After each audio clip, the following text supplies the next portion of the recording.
Hey singers! Earlier today I had the pleasure of interviewing Nancy Bos. Nancy has been a voice teacher for over 25 years. She has a podcast called Every Sing, and she has written 3 books, all of which have been Amazon bestsellers. And in my interview with her today, we talked about hormones and our changing voices throughout our lives. So I really hope that you enjoy this interview and that you learn a lot from it. So hi Nancy, nice Hi, to have you here. it is great to see you. Great to see you again, too.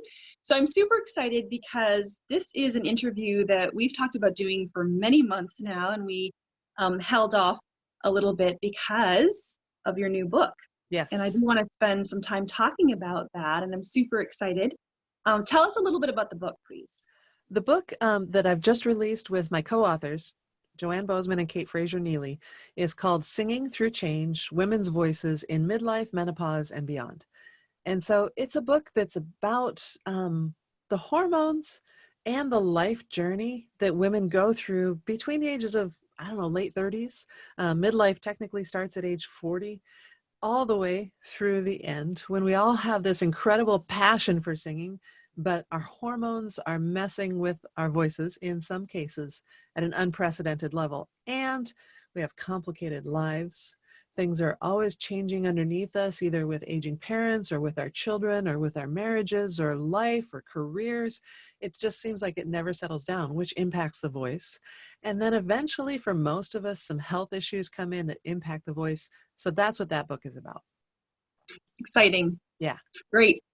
So for those of you who are thinking that this conversation might not be exactly relevant to your situation, we're going to address that a little bit later. So I hope that you'll hang in with us for a little bit. And I think that you're going to find some really wonderful information that's going to be relevant to you. So yeah, stick around for that, I hope. So Nancy, let's talk about hormones. Let's Yeah. define hormones. What are hormones? Hormones. This is a great question because most of us think of hormones as being the sex hormones, or excuse me, also known as reproductive hormones, estrogen, testosterone. That's what we think of. But there are so many more words that we're familiar with that we don't actually realize are hormones, like insulin is a hormone, and melatonin for sleeping, and dopamine, and androgens is the same as testosterones, and relaxin and prolactin, and there's so many different hormones. I don't even know the number. It's got to be at least 25 different hormones created by different glands in the body. And some of those have a really dramatic impact on the singing voice. And so those would be the thyroid hormones and the reproductive hormones. So that's mostly, I think, what we should focus on when it comes to how the singing voice works.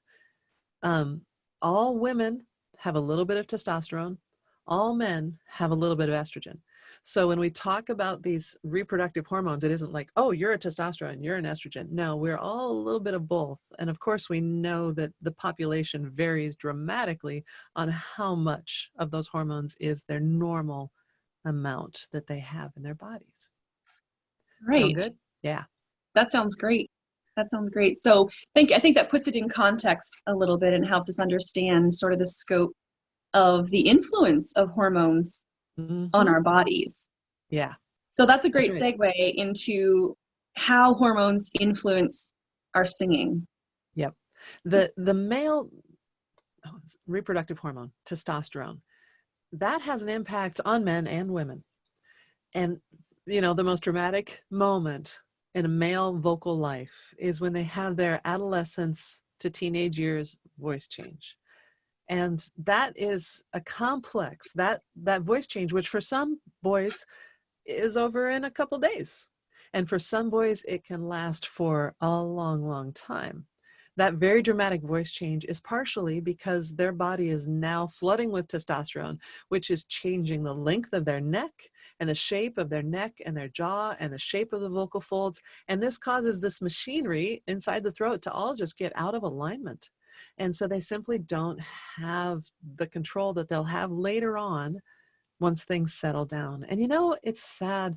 A lot of men, boys, stop singing when their voice hits this extreme chaos. And it's just that hormone. Darn it. And those men who do come out of that singing, I'm so happy for them because they have this huge part of their life and their passion and their joy that they get to express through their voices. So you guys who are doing that, you're singing, you had a tough vocal change, but you sang through it. Way to go.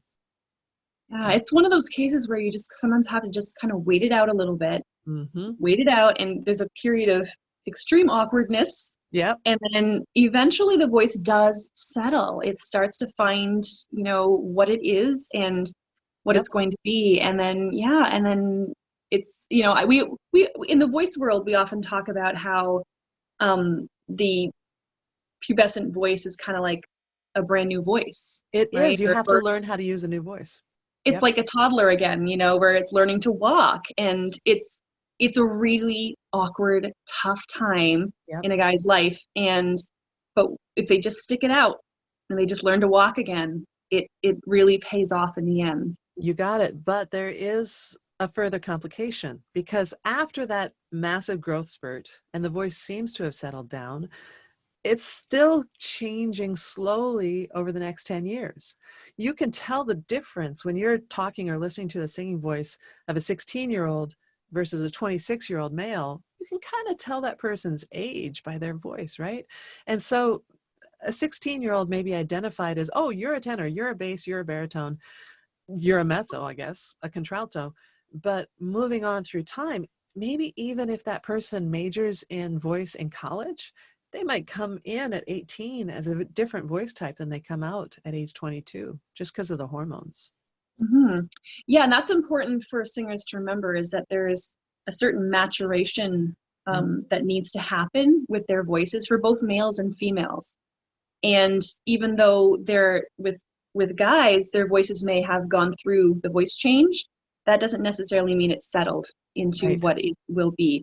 That's really important. Yes. So I always tell my, late teen, early 20s, and even into their late 20s that their voice is still kind of settling a little bit. Exactly. I've got a pop singer I'm working with right now who's 32, and he is really nervous because his voice is getting richer, and he has found that his whole voice has moved down by a whole step. But he wants to stay a pop singer and he doesn't want to be a rich baritone voice. And so he's working on his technique for how he can live authentically in his 30-some-year-old voice, but still follow his passion for the kind of music that he's known for. Yep. And that's hormones. So following testosterone through the male journey, sometime around mid-50s, the male testosterone starts to decrease. And by the time you're 80 or 90, we aren't producing much of that hormone at all for the men, and well, for women either. And so that is why at the other end of life, you'll hear grandpa on the phone, and you might notice that grandpa's voice is thinner, maybe higher than it was 10, 20 years before. And that has to do with that decrease of testosterone, which means that the vocal fold muscles are going to be losing some bulk and mass. That's the biggest change, I think, for men in adult life is post 50s. Some men do a great job of keeping those muscles strong by vocalizing every day and using their voice at full strength. Other men, they retire from their jobs, so they're no longer talking as much. They don't sing as much. They become weekend warriors when it comes to singing, and those muscles just get weaker and weaker. Now, I did have a Jewish cantor who worked with me once in singing lessons. He was in his late 60s, and the music that a cantor sings is in the tenor range. And he was having a very hard time because suddenly his voice was now cracking. Right? And that's because the testosterone was changing the mass of his vocal folds. So at this age, he had to relearn his voice as a new instrument. And by balancing the whole voice so that he was singing in his head voice or high voice, some people call falsetto, I had him working out up there. And that balanced the whole voice so that he got that easy transition again. And so again, just like the 13-year-old has to learn a new voice, this man in his 60s had to learn a new voice as well. Well, you bring up an important point there, and I've made a video on this a few years ago, this idea of use it or lose it. Yes. And I think it's relevant to all singers, because as we age, you're right, we do tend to, our voice use changes. Mm-hmm. And we often think that it's just a given that we're all going to experience extreme voice changes as we get older. But a lot of that really has to do with lack of use, right? We're not Right. using our voices as much or in the same ways. We're not demanding as much of them.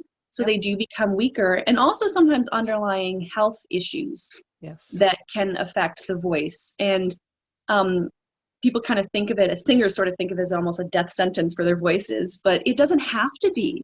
I No. think if the voice is maintained, and if we continue to use the voice and demand enough of it, I think that we can actually get Yes. through the voice changes a lot more easily. Absolutely. And I will say it's just like all the muscles in the body. When we reach a certain age, we have to spend more time on muscle tone than we did when we were younger. And this is built on muscles and cartilage. And that is just the physics of it, is the physiology that we have to work out those muscles, perhaps more than we did before, in order to maintain the same sound. But it can be done. We've all heard it done by amazing singers. Yeah. Yes. So should we talk about women a little bit? I was just gonna say, I yes, thought you please. were.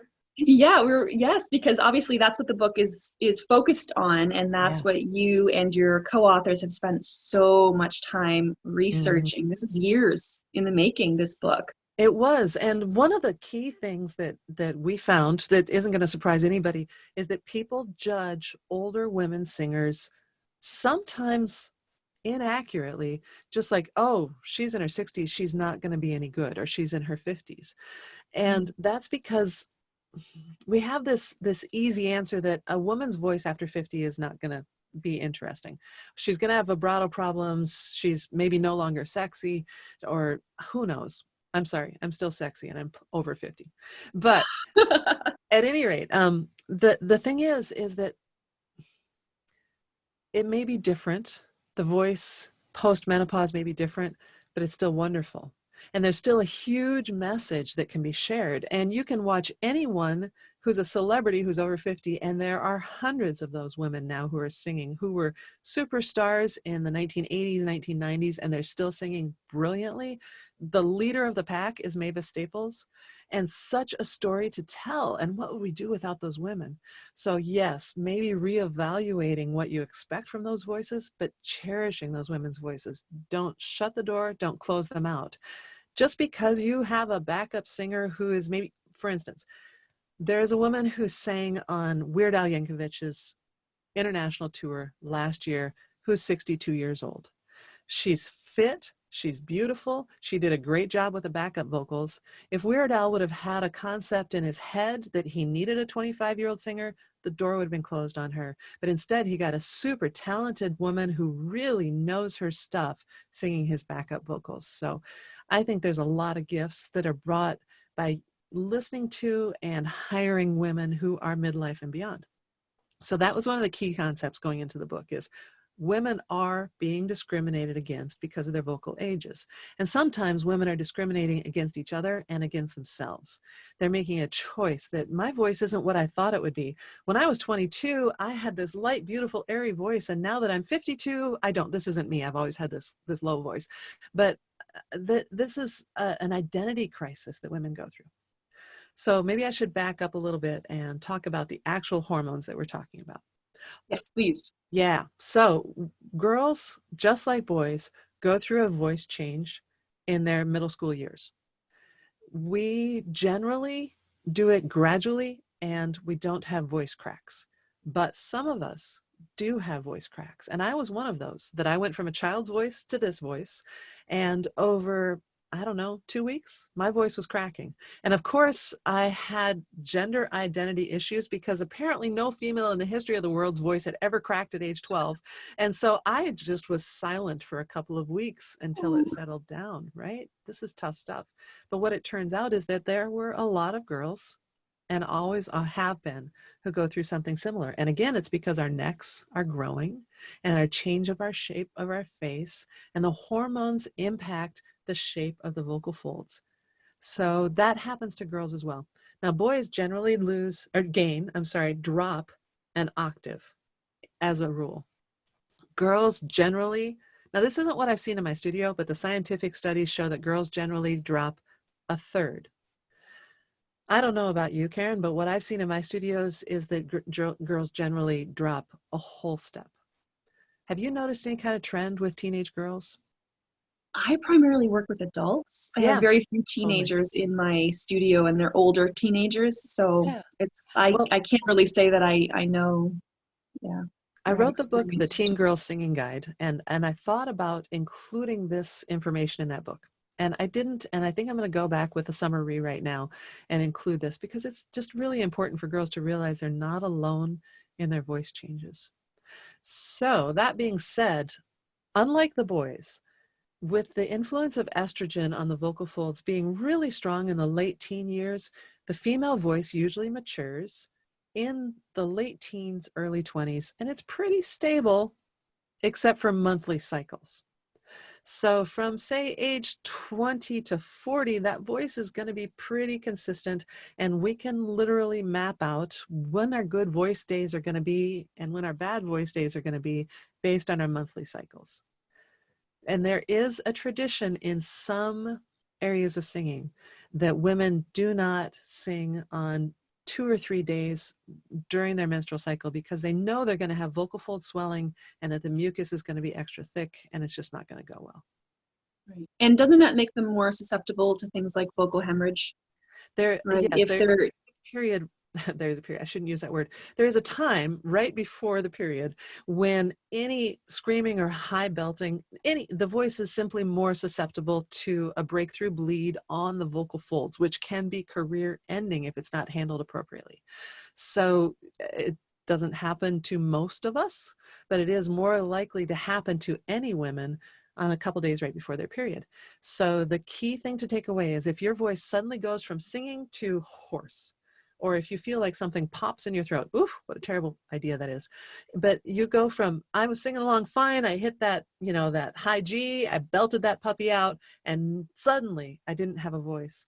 That is very possibly a vocal fold hemorrhage, and it requires an immediate trip to either an ear, nose, and throat doctor, or if you don't have any of those around you or you're not connected to one, then going to an emergency room where a doctor can quickly diagnose it. And then with a couple of weeks of what they call voice rest, but actually means 100% silence, odds are pretty good that you will recover just fine and never have another problem. So getting that out of the way. Yes, more vulnerable then. There is another thing though, that some cultures and some people believe that we go through 7-year cycles, that the voice kind of is one way for 7 years, the whole body, and then the next 7 years kind of identifies a new way and then a new way. And I think if we think of ourselves as humans as always being in transition like that, rather than I've finally arrived at who I am and I need to maintain this and stay this person for the rest of my life, accept that we flow, we change. Yeah. I like that. I think it gives us permission a little bit to Yes. accept that this is normal, and it gives us permission to allow that voice to change. Exactly. The voice and everything else. That we don't have to try to be 28 for 30 years. That we are changing because of the way that our body works and the hormones that are put through our bodies. Yeah. So when we reach perimenopause is a word that a lot of women have never heard before. It is approximately 10 years before menopause. And so just a quick definition of menopause. This gets really kind of ugly. I mean, not ugly in a sick way, but ugly in like, this is complicated. Yeah. Menopause, the moment of menopause is 12 months after the woman has had her last period. That's just a weird number to me. So the average age for it being 12 months since you had your last period is 51 in Europe, Canada, and the United States. So yeah, that's the average age. Now, in the book, the youngest person that we interviewed hit menopause at 37. I'm sorry, the youngest menopause that we interviewed in the book, she hit it at 37. The oldest menopause that we interviewed hit it at 60. So there is a 23-year gap there. I believe that early onset menopause is, there are hard numbers on this. I don't remember. So let me just generalize. Early onset menopause is early 40s. Standard menopause would be anything between 45 and 55, and anything 55 and above is late menopause. And there are plenty of women in both those groups. So back to perimenopause. Perimenopause is 10 years or so before before you hit menopause. So if the average age is 51, perimenopause starts at 41. And why this is interesting, who cares about perimenopause? That is when our hormones are fluctuating like a freaking roller coaster. Our estrogen is up and down, and our progesterone is up and down, not just on a monthly cycle like it was for the last 20 years, but on a day-to-day cycle. Our estrogen and progesterone, it's like I don't know what's going on, but it's like the hormone is on the fritz, and it's just like popping up crazy, and then sometimes decreasing crazy. So on any one day, your voice might be great and not great on another. And having that incredibly unreliable instrument, oh, so frustrating. But most women power through. They think something's wrong with them. They maybe go back to voice lessons to find out what's wrong with their technique, or they change careers. They stop singing. And like I indicated earlier, life gets complicated, and they decide suddenly they don't have time to singing. Clearly it's not going well, and it's not working right anyhow, so I'm just going to stop. That is super sad, right? Yeah. So that's the perimenopause mess that most women don't know about. It also shows up in our body with sleep problems, anxiety, starting to grow chin whiskers and lose eyelashes. This is all perimenopausal symptoms. There is any symptom, if you type in menopausal symptoms and you see that long list of like 30 different symptoms, any of those are also perimenopausal symptoms. It's the same list. Mm-hmm. All right. I've been rambling on for a while. What you got? No, this has been fantastic. The only thing I was wondering about, I'm curious about, is in your research, did you come across any indication that like early menopause, for example, is consistent with those who maybe started going through puberty earlier? I don't know. You We don't. did not go into that in our research. I'm sorry to say. Yeah, I'm sorry. I don't have a fact on that one. I've always been curious about it. Yeah, I bet it's out there. There is one more thing though to talk about with that early menopause. Chemotherapy often puts women into menopause.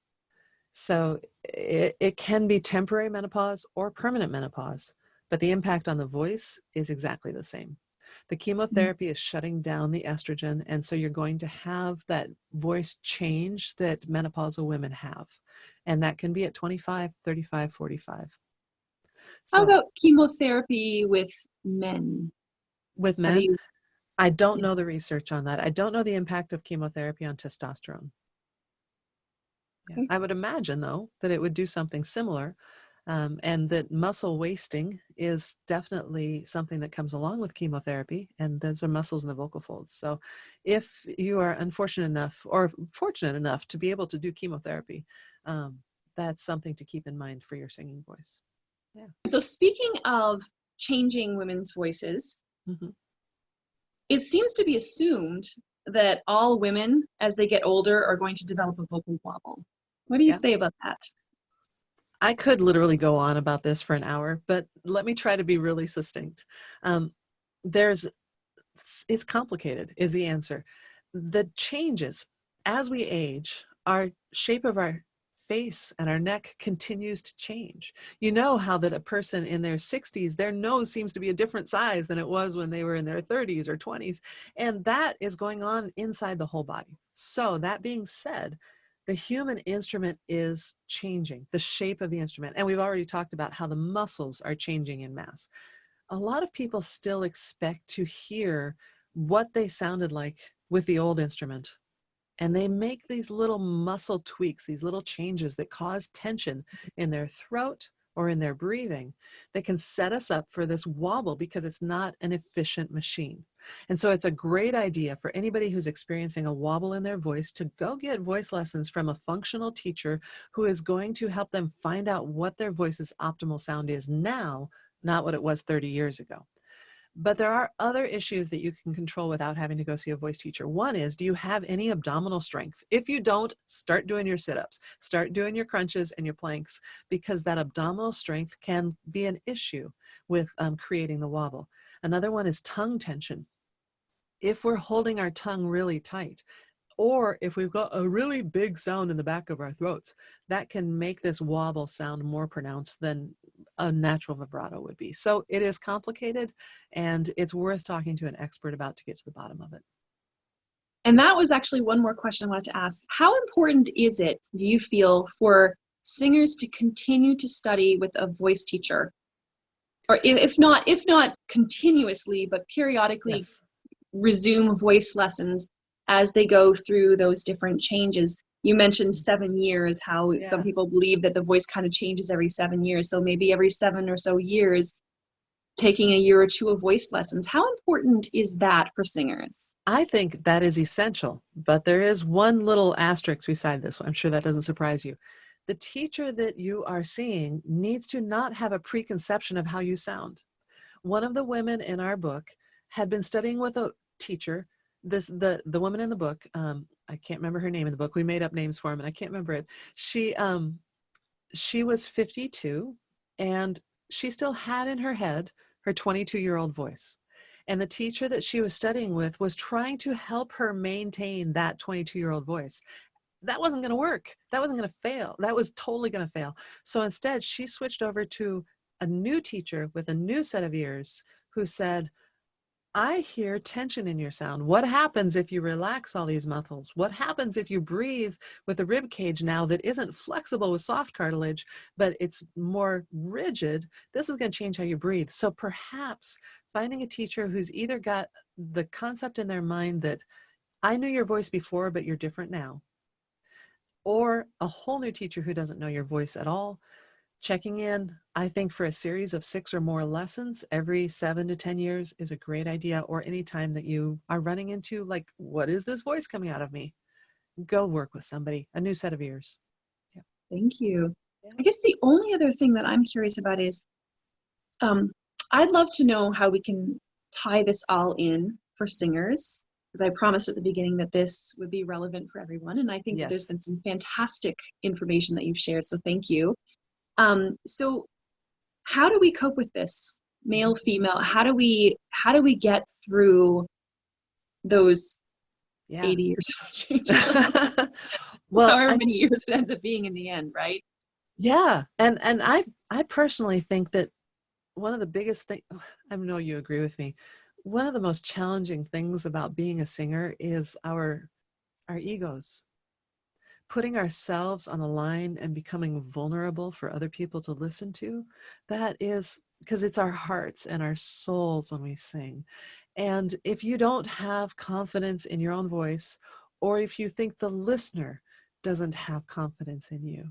And so I think that for me, one of the biggest takeaways from this information is that we need to support each other and understand that we are all changing beings, but that doesn't decrease our value. We're not robots who are going to sing the same from day to day. We can somewhat control our hormones through hormone therapy. Men can take testosterone as their own testosterone levels start to decrease. As women's hormone levels start to decrease, they can take hormone therapy. All women who are in the middle range know that birth control pills help them level out and predict what's going to happen. There are tools that are available if you're willing to take pharmaceuticals for this.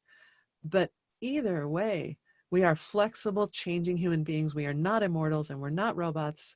And if we can support each other with that kind of love and caring, I think that'll really make a big difference for singers. Good. Thank you. I love that message. That's really encouraging, I think, for everyone. Thank you so much. I think this has been wonderful. I enjoy hearing you talk about this because it's kind of an awkward conversation a little bit. And I love that you and your co-authors put out this book. I love that it was something that you were so passionate about, because you're right. It's something that is not talked about a lot in the voice world. And it needs to be, because again, it's not just something that affects the perimenopausal and menopausal women. It affects men. It affects teenagers, middle school children as they go through puberty. It affects all of us throughout our lives. And I think it's important for us to understand that our bodies are always in flux. Yes. Largely due to these hormones. And, you're right, just life circumstances sometimes too. And the stress that we feel there, it impacts everything.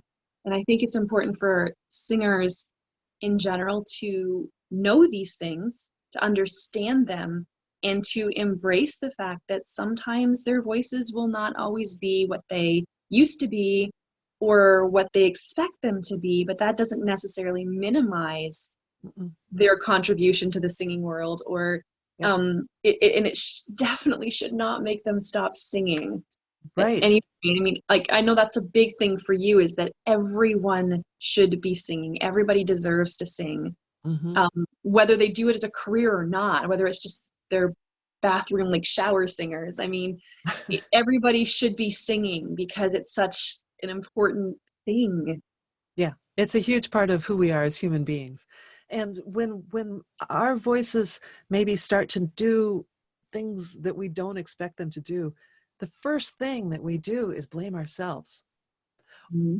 And if we don't blame ourselves, maybe we blame our old teacher. But that old teacher was teaching a different person than who we are now. And to accept that this may not be my fault, this may not be anything I'm doing wrong, this may just be the state of my body today. Work with your best technique in that day, in that moment, and you'll find the gold and the freedom there to express that message that you need to put out to the world. Thank you. I love that message. Thank Thank you you. so much for taking the time to have this conversation with me and my audience. I I really am appreciate so it. thrilled to be here and to give this information to your audience, because like you said, I think it's so important. So thank you so much, Karen. Thank you.